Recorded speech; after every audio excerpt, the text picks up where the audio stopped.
नमस्ते दोस्तों, स्वागत है आप सबका मेरे चैनल पर। आज हम सीखेंगे manual metal arc, shield and metal arc welding, जिसको हम लोग MMA एंड SMAW भी कहते हैं। मैनुअल मेटल आर्क वेल्डिंग को रशिया ने 1888 में बनाया था। ये काफ़ी कॉमन टाइप है वेल्डिंग का। इस वेल्डिंग से हम अलग अलग थिकनेस के ferrous and non ferrous metals weld कर सकते हैं। मैनुअल मेटल आर्क वेल्डिंग को हम सारी वेल्डिंग पोजीशन के लिए यूज़ कर सकते हैं और ये बाकी सारी वेल्डिंग टाइप से काफ़ी इकोनॉमिकल है। MMA की जो वेल्डिंग क्वालिटी होती है वो वेल्डर के स्किल पर डिपेंड करती है। वर्किंग प्रिंसिपल डायग्राम है। इसमें ये कंज्यूमेबल इलेक्ट्रोड है। इसमें फिलर मेटल का कोर है। इसके ऊपर फ्लक्स कोटिंग होती है। ये अपना पेरेंट मेटल होता है जिस पे अपन को वेल्डिंग करनी होती है, फिर दो मेटल को ज्वाइन करना होता है, तो ये उसका पेरेंट मेटल है। और ये वेल्ड पूल है, जो इलेक्ट्रोड के वेल्ड होने की वजह से जो वेल्ड पूल जनरेट होता है वो वेल्ड पूल है। और जो इलेक्ट्रोड और पेरेंट मेटल के बीच में जो आग जनरेट होती है वो इससे दिखाई गई है। और जो अपना इलेक्ट्रोड और पेरेंट मेटल के बीच का जो एंगल रहता है वो जनरली 75 टू 80 डिग्री के बीच में रहता है। और हमारा जो डायरेक्शन ऑफ ट्रैवल है वो इस तरफ है। तो वर्किंग प्रिंसिपल में क्या है कि जब जब आर्क स्ट्राइक होती है इलेक्ट्रोड और वर्कपीस के बीच में, तब इलेक्ट्रोड मेल्ट होने लगता है। और उस टाइम पर जो आर्क का टेम्परेचर होता है वो लगभग 6 डिग्री सेंटीग्रेड के आसपास होता है, जो काफ़ी होता है इलेक्ट्रोड को मेल्ट करने के लिए पेरेंट मेटल पर। उस टाइम पर इलेक्ट्रोड के ऊपर जो फ्लक्स होता है वो गैस एंड स्लैग फॉर्म करती है, ताकि बाहर की एटमॉस्फेरिक गैसेस जैसे कि ऑक्सीजन एंड नाइट्रोजन जो वेल्ड पूल जनरेट हुआ है उसके कांटेक्ट में ना आए। अगर उसके कांटेक्ट में आएंगी तो वेल्डिंग डिफेक्ट्स क्रिएट करेंगी काफ़ी। ये जो फ्लक्स होता है वो एक तरीके से प्रोटेक्टिव लेयरिंग बनाता है, जो अपना मोल्टन मेटल है उस और एटमॉस्फेरिक गैसेस है उन दोनों के बीच में।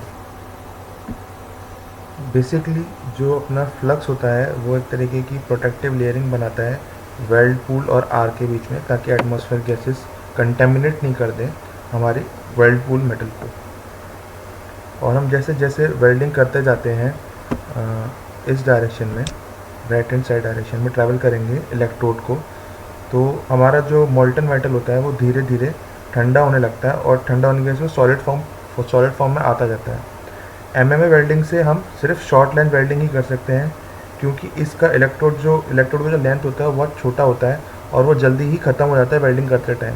तो हमें एक न्यू इलेक्ट्रोड की ज़रूरत पड़ती है हर बार वेल्डिंग करने के लिए, और वो उस इलेक्ट्रोड को हम होल्डर में लगा के पकड़ते हैं। अब जो मेन फीचर्स हैं इस वेल्डिंग के वो हैं कि जो जब भी हम वेल्डिंग करते हैं तो हमें एक शील्ड प्रोवाइड होती है। जैसे मैंने बताया कि फ्लक्स एक तरीके की शील्ड बनाता है वेल्ड पूल के अराउंड, तो एक तरीके की शील्ड प्रोवाइड होती है। दूसरा पॉइंट है कि जो हमारा इलेक्ट्रोड है वो कंज्यूमेबल है, कि वो जल्दी जल्दी ख़त्म होता जाएगा, और ये एक तरीके का मैनुअल प्रोसेस है। और इसमें जो इस प्रोसेस में जो वेल्डर के पास कंट्रोल्स होते हैं वो होता है कि वो आर्क लेंथ को कंट्रोल कर सकता है, जो एंगल ऑफ इलेक्ट्रोड जैसे मैंने बताया वो 75 टू 80 डिग्री के अराउंड रहता है, वो उसको कंट्रोल कर सकता है। जो ट्रैवलिंग स्पीड है इलेक्ट्रोड की वेल्डिंग करते टाइम वो उसको कंट्रोल कर सकता है। करंट सेटिंग, जो करंट रिक्वायर्ड है उस पेरेंट मेटल को वेल्ड करने के लिए, उस करंट को भी वो सेट कर सकता है, कंट्रोल कर सकता है। MMA वेल्डिंग के लिए जो हमें बेसिक रिक्वायरमेंट होती है, जो बेसिक सेटअप रिक्वायर्ड होता है, उसमें ये एक होता है पावर सोर्स। हमें पावर सोर्स चाहिए होता है। पावर सोर्स के साथ साथ हमें दो केबल चाहिए होती हैं, जिसमें से एक केबल होती है वो वर्क पीस पे जाके क्लैंप होती है, और जो सेकंड केबल होती है वो इलेक्ट्रोड पे क्लैंप होती है। इस पावर सोर्स का जो केबल होती हैं वो इसलिए रिक्वायर्ड होती हैं ताकि हम पोलैरिटी जनरेट कर पाएँ वर्क पीस और इलेक्ट्रोड के बीच में। और ये दो दो पोलैरिटी होती हैं वो दो तरीके की होती हैं। इसमें से पहला टाइप होता है DCEP और दूसरा टाइप होता है DCEN। मैं इन दोनों पोलैरिटी को हम आगे की वीडियो में आपको अच्छे से एक्सप्लेन करूँगा। इसमें जो अपना पावर सोर्स होता है उसके ऊपर नोब होता है। इधर से हम इस नोब से हम रेगुलेट कर सकते हैं करंट एंड वोल्टेज, ताकि हमें कितना करंट चाहिए और कितना वोल्टेज चाहिए एक वर्क पीस को वेल्ड करने के लिए या फिर एक पेरेंट मेटल को वेल्ड करने के लिए।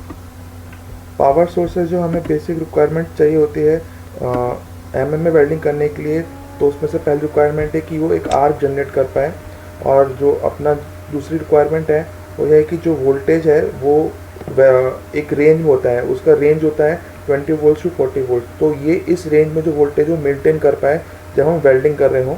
तीसरा पॉइंट है जो हमें करंट रिक्वायरमेंट होती है वो होती है 30 टू 350 एम्पियर। तो जो 30 टू 350 एम्पियर जो हमें जो करंट चाहिए वो उस करंट रेंज को मेंटेन कर पाए सेम वेल्डिंग करते टाइम, और एक कांस्टेंट करंट हमें जनरेट हो। जो हमारा आर्क लेंथ होता है वेल्डिंग करते टाइम वो चेंज कर सकते हैं, बट जो हमारा इलेक्ट्रोड जो मेल्ट हो रहा है और जो हमारा वेल्ड का पेनिट्रेशन है उसको हम मेंटेन नहीं कर सकते, वो कांस्टेंट रहता है। इसलिए हमें जो पावर रिक्वायरमेंट्स होती हैं वो हमारी इस रिक्वायरमेंट से मीट करनी चाहिए या फिर मैच करनी चाहिए। वेल्डिंग वेरिएबल्स या वेल्डिंग फैक्टर्स, जो वेल्डिंग फैक्टर्स होते हैं वो डिफाइन करते हैं कि हमारी जो वेल्डिंग की क्वालिटी है वो कैसी है। तो उसमें सबसे पहला फैक्टर जो रहता है वो अपना करंट रहता है, दूसरा रहता है वोल्टेज, तीसरा रहता है ट्रैवल स्पीड। ट्रैवल स्पीड मतलब कि आप कितनी तेज़ इलेक्ट्रोड को मूव कर रहे हो वेल्डिंग करने के टाइम पर। चौथा रहता है पोलैरिटी, जैसे मैंने बताया कि दो तरीके की पोलैरिटी होती है, DCEN DCEN, इसको मैं आगे डिफाइन करूँगा और अच्छे से। और पांचवा होता है आप किस तरीके का, आप किस टाइप का इलेक्ट्रोड आप यूज़ कर रहे हो वेल्डिंग करने के टाइम पर। अपना जो पहला फैक्टर है वो है करंट। सो जो करंट होता है उसको हम मेज़र करते हैं वोल्टिंग के टर्म्स में होता है एम्पियर, और जो उसका रेंज रहता है 30 टू 350 एम्पियर्स के अराउंड रहता है। तो अपना जो करंट होता है वो कंट्रोल करता है कि कितना इलेक्ट्रोड से मेटल पिघलेगा, मतलब कितना इलेक्ट्रोड पिघलेगा और कितना डेप्थ में जाके वो पेनिट्रेट करेगा पेरेंट मेटल को, पेनिट्रेशन कहते हैं इसको। और तीसरा पॉइंट है जो अपना करंट का लेवल होता है वो डिटरमाइन, मतलब पता करा जाता है इलेक्ट्रोड के साइज से कि अपना इलेक्ट्रोड का साइज़ कितना है, और जो करंट रहता है वो बताया जाता है कि आप जिस कंपनी का इलेक्ट्रोड खरीद रहे हो वही कंपनी आपको एक रेंज बताती है कि आपको इस इलेक्ट्रोड को इस करंट रेंज में आपको चलाना है। अगर हमारा जो करंट है वो अगर कम होगा तो उससे क्या होगा कि जो मेटल है वो कम पिघलेगा, मतलब इलेक्ट्रोड का मेल्टिंग कम होगी, तो उसकी वजह से पुअर फ्यूज़न होगा और पेनिट्रेशन हमको कम मिलेगी। और अगर हम करंट को हाई कर देंगे तो जो इलेक्ट्रोड है वो ज़्यादा पिघलेगा, उसकी वजह से ज़्यादा पेनिट्रेशन होगी और बर्न थ्रू होने की भी चांसेस हैं, और अंडर कट भी हो सकता है वेल्ड पे। तो ये सब जो होता है पुअर फ्यूज़न, पेनिट्रेशन, ये एक्सेस पेनिट्रेशन, बर्न थ्रू, ये सब वेल्डिंग के डिफेक्ट्स हैं। ये वेल्डिंग के डिफेक्ट्स भी मैं आपको आगे इस वीडियो में कवर करूँगा। इसमें जो सेकंड फैक्टर है वो है अपना वोल्टेज एक तरीके से फोर्स जनरेट करता है करंट के लिए, ताकि करंट ट्रेवल कर पाए सर्किट, पूरे सर्किट में। और जो अपना, जैसे मैंने बताया था अपनी प्रीवियस इस वीडियो में पहले, कि जो वोल्टेज रहता है वो 20 टू 40 वोल्ट रिकमेंडेड होता है एमएमए वेल्डिंग के लिए, और वोल्टेज रिस्पॉन्सिबल होता है आर्क लेंथ को चेंज करने के लिए। हम वोल्टेज के थ्रू आर्क की लेंथ ज़्यादा या कम कर सकते हैं। और एक रिकमेंडेड सेफ्टी रीज़न भी दिया जाता है कि जो अपना वोल्टेज है वो 90 वोल्ट से ज़्यादा नहीं जाए, तो उससे शॉर्ट सर्किट भी हो सकता है। अगर हम वोल्टेज को अगर हम कम रखेंगे तो उससे क्या होता है, डिफेक्ट जनरेट होंगे वेल्ड में, और जो वेल्ड होगा वो लैक ऑफ फ्यूज़न मिलेगा आपको उस वेल्ड में। और अगर हम वोल्टेज को ज़्यादा कर देंगे तो जो वेल्ड का जो शेप मिलेगा वो काफ़ी इर्रेगुलर रहेगा। तो ये दोनों भी, लैक ऑफ फ्यूज़न और इर्रेगुलर वेल्ड बेड शेप, ये दोनों ही डिफेक्ट्स हैं वेल्डिंग के। हम इन दोनों को भी आगे डिस्कस करेंगे इस वीडियो में। अपना तीसरा वेक्टर है travel speed. Travel speed basically क्या होता है कि अपन इलेक्ट्रोड को पकड़ के कैसे वेल्डिंग कर रहे हैं, तेज़ कर रहे हैं कि धीमी कर रहे हैं, तो वो ट्रैवल स्पीड से डिनोट करते हैं उस चीज़ को। हम ट्रैवल स्पीड को इस तरीके से समझेंगे कि जैसे कि अगर हम कोई सेंटेंस लिख रहे हैं और अगर हम उसको जल्दी जल्दी लिखेंगे तो हमारी हैंड राइटिंग जो अच्छी नहीं आएगी।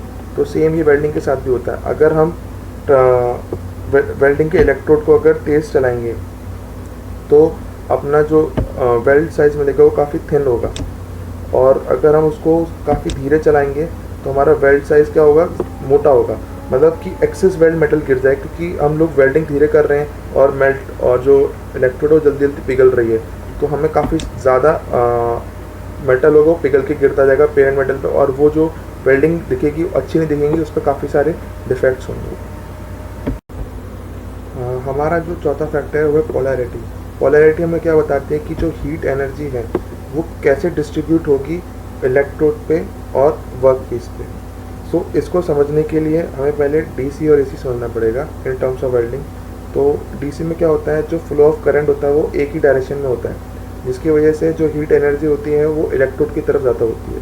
और एसी में जो फ्लो ऑफ करंट रहता है वो दोनों तरफ रहता है, और दोनों तरफ होने की वजह से जो मतलब बार बार वो इलेक्ट्रोड टू वर्कपीस भी होता है, वर्कपीस टू इलेक्ट्रोड भी रहता है। तो इसकी जो साइकिल होती है कि बार बार चेंज होता रहता है, तो 50 टू 60 साइकिल्स पर सेकंड होती है, मतलब एक सेकंड में 50 से 60 बार चेंज होता रहता है। और इसमें जो हीट एनर्जी का डिस्ट्रीब्यूशन होता है वो बराबर रहता है। कहने का मतलब है कि 50% हीट एनर्जी आपको इलेक्ट्रोड में मिलेगी और 50% हीट एनर्जी आपको वर्कपीस पे भी मिलेगी। पोलैरिटी अपनी दो टाइप की होती है, पहला होता है DCEP एंड दूसरा होता है DCEN। जैसे मैंने पहले वीडियो में पहले बताया था कि मैं आपको ये दोनों पॉइंट टॉपिक आपको बाद में एक्सप्लेन करूँगा। तो DCEP क्या होता है, DCEP होता है direct current electrode positive. So direct current electrode positive का मतलब कि अपना जो इलेक्ट्रोड है पॉजिटिव है और वर्कपीस जो है वो नेगेटिव है। तो इसकी वजह से क्या होगा, जब भी अपना इलेक्ट्रोड पॉजिटिव होगा और वर्कपीस नेगेटिव होगा, तो जो अपन को हीट एनर्जी का डिस्ट्रीब्यूशन होगा वो 2/3 होगा आपका इलेक्ट्रोड की टिप पर, और 1/3 होगा आपका वर्कपीस पे।